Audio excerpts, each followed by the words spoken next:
Ladies and gentleman, आपका फिर से एक बार स्वागत है मिस्टर राइट स्पीक्स के नए एपिसोड में। और आज हम बात करने वाले हैं वन साइडेड लव के बारे में।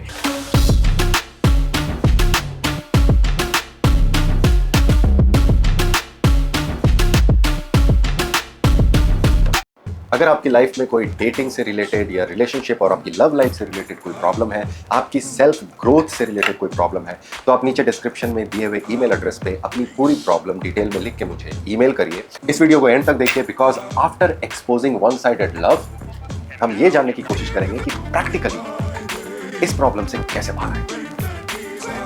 एक तरफा प्यार की ताकत ही कुछ और होती, और रिश्तों की तरह तो लोगों में नहीं पड़ती। सारी प्रॉब्लम यहाँ से शुरू हो रही है कि आपकी लव एंड डेटिंग को रिलेटेड, रिलेशनशिप को रिलेटेड जो भी नॉलेज आ रही है वो साइंस से नहीं आ रही है, साइकोलॉजी से नहीं आ रही है, सोशल सिचुएशन और रियलिटी से नहीं आ रही है, बल्कि आ रही है बॉलीवुड की हगी हुई बदबूदार फिल्मों से। कान में जब तक सनीमा है लोग चूतिया बनते रहेंगे। It's the most beautiful feeling in the world. सारे मारे लपड़ तुम्हारी बुद्धि खुल जाए। इसके पीछे आपकी साइकोलॉजी में जो भी चल रहा है, whatever is happening, that is called lack. You are coming from a place of lack. You think it may not be the reality, but you think that the other person will complete your life. और ये lack of self worth कहीं से भी आ सकती है। हो सकता है कि आपके बचपन में कोई चाइल्डहुड ट्रॉमा रहा हो, आपको बुली किया जाता रहा हो, आपके अंदर किसी तरह का इंफीरियरिटी कॉम्प्लेक्स रहा हो। You might not have got right kind of care, attention and affection from your parents, from your family members, जिसकी वजह से you feel low on self esteem. और आपके अंदर एक वॉइड है, आपके अंदर एक खालीपन है। हर इंसान में एक खालीपन होता है जिसको भरने के हजारों तरीके होते हैं। काम होता है, मेडिटेशन होता है, स्पिरिचुअलिटी होती है।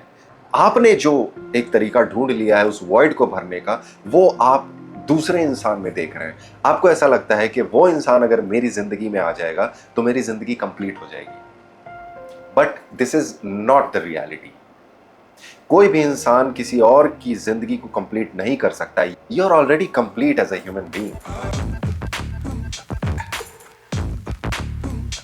हमारी साइकोलॉजी ऐसी होती है कि we start obsessing over things we can't have. जैसे बचपन में अगर हमें याद होगा तो हम उसी खिलौने के लिए रोते थे या उसी चीज के लिए रोते थे जो हमें नहीं मिलता था। आपको एक बार रिजेक्शन मिल चुका है और आप उससे इतना ज़्यादा पैरानॉइड हो चुके हैं, इतना ज़्यादा आप ट्रॉमेटाइज हो चुके हैं कि आप अब उस इंसान से मूव ऑन करना ही नहीं चाहते। आपको लगता है कि अगर आप उससे मूव ऑन करके किसी और रिलेशनशिप में गए या किसी और इंसान के साथ इन्वॉल्व हुए और अगर उस इंसान ने भी आपको रिजेक्ट कर दिया तो यू विल गेट डिवास्टेटेड।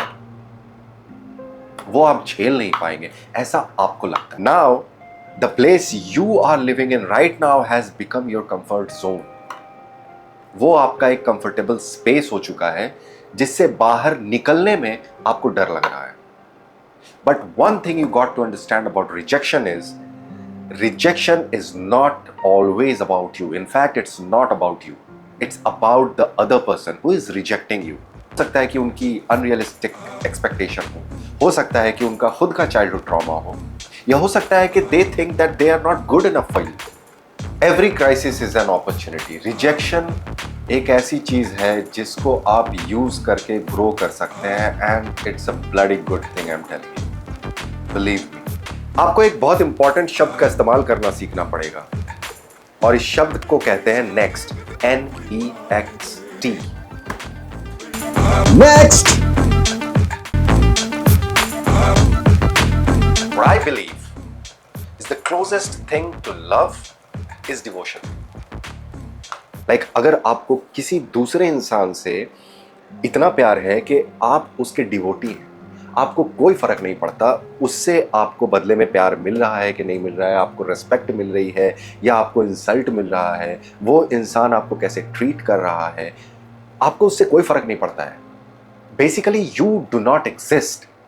अब इस वन साइडेड लव की बात कर रहे हैं। अगर आप केपेबल हैं ये एक तरफा प्यार करने के लिए, then boss you are not a simple human being, you are a saint. We bow down to you, क्योंकि इसे हम कहते हैं भक्ति योग। तो फिर तो ये जो इमोशन है, this should make your life better, this should enhance your life. But we got to ask ourself, Is this really making your life better? Or is it making your life a hell? You have got nothing better to do. Human mind का एक nature है, अगर किसी भी thought को आप बार बार अपने दिमाग में लाते रहते हैं, उसे इंपॉर्टेंस देते रहते हैं, तो धीरे धीरे आपके इमोशंस उस थॉट के साथ जुड़ जाते हैं। वो थॉट और भी स्ट्रांग हो जाता है, उसको इमोशंस की एनर्जी भी मिल जाती है।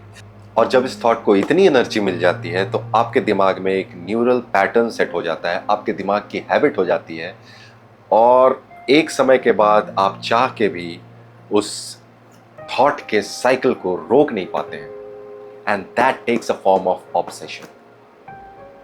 जो रियल नहीं है वो भी रियल लगने लगता है। So think about it. आपने बेसिकली उस इंसान को इतना इंपॉर्टेंस दे दिया है जितना इंपॉर्टेंस वो डिजर्व ही नहीं करता है। Number 1, stop chasing the person you think you are in love with, even in your mind. अब इसको अगर आपने और बढ़ावा दिया तो ये और बढ़ जाएगा, बढ़ते बढ़ते तिल का ताड़ बन जाएगा, और जो इतनी इंपॉर्टेंट नहीं है या रियल नहीं है वो भी आपको रियल लगने लगेगी। And number 2, work on your self growth. जब आप ग्रो करना शुरू करते हैं, जब आप अपने ऊपर काम करना शुरू करते हैं, फिजिकली, मेंटली, इमोशनली आप सॉर्टेड हो जाते हैं। लोग आप में इंटरेस्ट लेना शुरू कर देते हैं, लोग आपकी कंपनी को एंजॉय करना शुरू कर देते हैं। You become very attractive, and you will see eventually that once you become the best version of yourself, in 95% of the cases the other person जिससे आपको एक टाइम पे प्यार हो गया था और जो आपको भाव नहीं दे रहा था, वो अब they will start reaching out to you, and now you do not want them anymore. Why? Because you know that you deserve better. Next.